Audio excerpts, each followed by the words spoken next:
नमस्कार. श्री स्वामी समर्थ सर्वांना.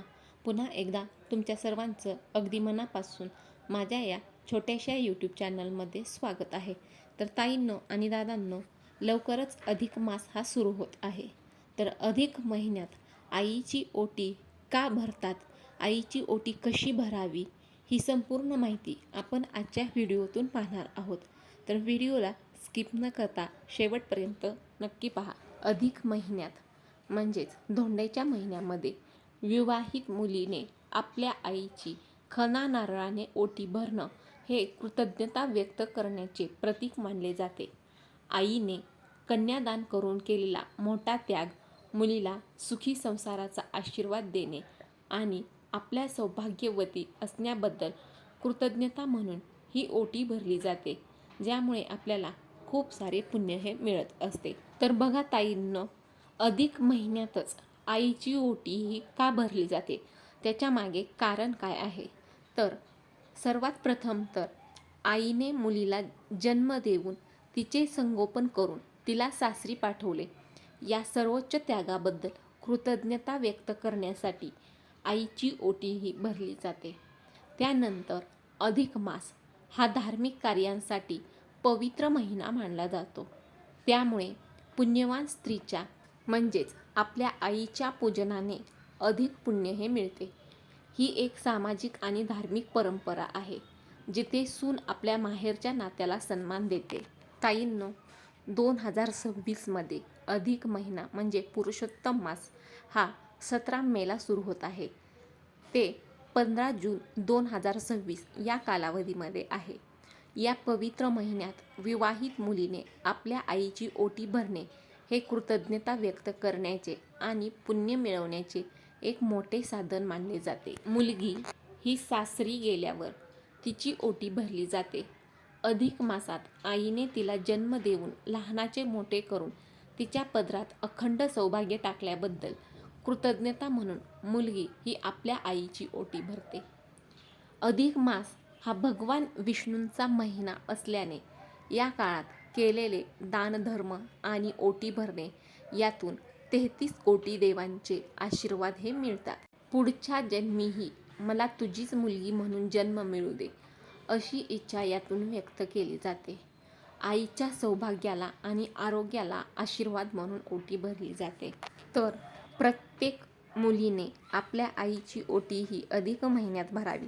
तर ओटी ही कशा पद्धतीने भरायची आहे, कधी भरावी?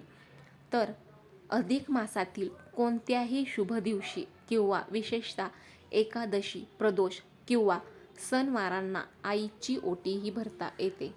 तर आईची ओटी भरण्यासाठी साहित्य काय लागणार आहे? तर खण आणि साडी. शक्यतो साडी ही हिरव्या रंगाची किंवा पिवळ्या रंगाची साडी असावी.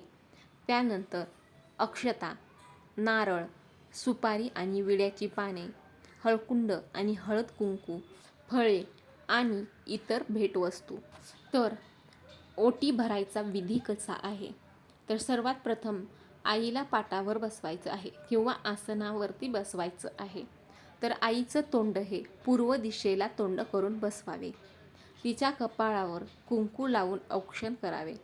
साडी, खण तिच्या पदरात ठेवावा आणि त्यावर नारळ, तांदूळ, सुपारी, हळकुंड या वस्तू ठेवून ओटी ही भरावी. आईची ओटी भरल्यानंतर आईचे पाय पडून आशीर्वाद घ्यावेत. आता महत्त्वाचे नियम हे काय आहेत? तर सर्वांना पडलेला महत्त्वाचा प्रश्न म्हणजे सासूची ओटी भरावी का? तर सासूची ओटी ही भरू नये. एरवी सुनेला सासू ओटी भरते, पण अधिक महिन्यात मुलगी फक्त आईचीच ओटी भरते, सासूची ओटी ही भरत नाहीत. त्यानंतर जर तुमची आई विधवा असेल तर विधवा स्त्रीची ओटी ही भरत नाहीत. जर आई नसेल तर एखाद्या सुवासिनीची ओटी भरून तिचे आशीर्वाद घ्यावेत. त्यानंतर अधिक महिन्यात जुनी जोडवी बदलणे.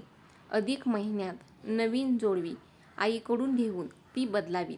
जर आई नसेल तर त्याऐवजी तुम्ही कोणाची ओटी भरायची आहे?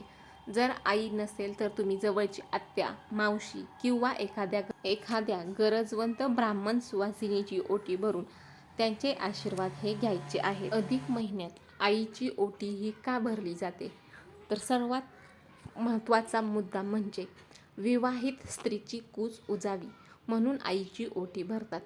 ओटी भरण्यासाठी तांदूळ, सुपारी, श्रीफळ, खोबरे, हळकुंड, हळद, कुंकू, 5 प्रकारची फळे इत्यादी साधनसामुग्री ही वापरायची आहे.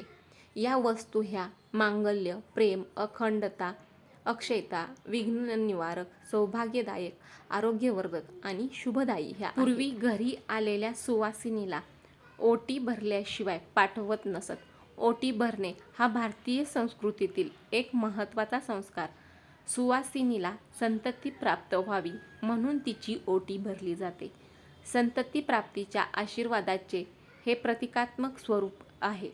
मात्र केवळ अधिक मासातच विवाहित मुलगीही आपल्या आईची ओटी भरू शकते. लग्न कार्यात कन्यादानाला अतिशय जास्त महत्त्व आहे. आपल्या लाडक्या लेकीला सुयोग्य हाती सोपवून तिची जबाबदारी तिच्या पतीच्या हाती सोपवणे याला कन्यादान विधी म्हणतात. त्याचा चुकीचा अर्थ काढत कन्या काय दान देण्याची वस्तू आहे का अशी चर्चा करतात. मात्र तसे नसून कन्यादान हा एक संस्कार आहे, जबाबदारीची जाणीव आहे. आपण ज्या मुलीला लाडाकोडाने वाढवली तिची जबाबदारी दुसऱ्याच्या हाती सोपवण्यासाठी आई वडिलांना कठोर व्हावे लागते. त्यांच्या त्यागामुळे तिला तिथे हक्काचे घर मिळते. त्या कृतज्ञतेची छोटीशी परतफेड म्हणून विवाहित मुलगी ही अधिक महिन्यात आपल्या आईची ओटी ही भरते. अधिक महिन्यातच ओटी का भरतात? तर अधिक मासात सगळीच पुण्यकर्मे ही केली जातात. त्यात आणखी एक पुण्यकर्माची भर म्हणून आईची ओटी भरली जाते. वास्तविक पाहता मुलगी सासरी निघाली की तिची ओटी भरतात, परंतु अधिक मासात आईची ओटी भरून तिने आपल्या पदरात टाकलेल्या सौभाग्यप्रती छोटीशी कृतज्ञता व्यक्त केली जाते. पुढच्या जन्मी देखील तुझ्याच उदरी जन्म मिळावा असाही सांयुक्तिक अर्थ या संस्कारातून काढता येतो. तर अशा पद्धतीने प्रत्येक मुलीने अधिक महिन्यामध्ये आपल्या आईची ओटी ही खणा नारळाने भरून आपल्या आईचे आशीर्वाद हे घ्यावेत. ताईंनो आणि दादांनो, व्हिडिओमधील माहिती ही तुम्हाला माहितीपूर्ण वाटली असेल तर व्हिडिओला नक्की लाईक करा, शेअर करा आणि चॅनलला देखील सबस्क्राईब करायला विसरू नका. श्री स्वामी समर्थ. जय जय स्वामी समर्थ.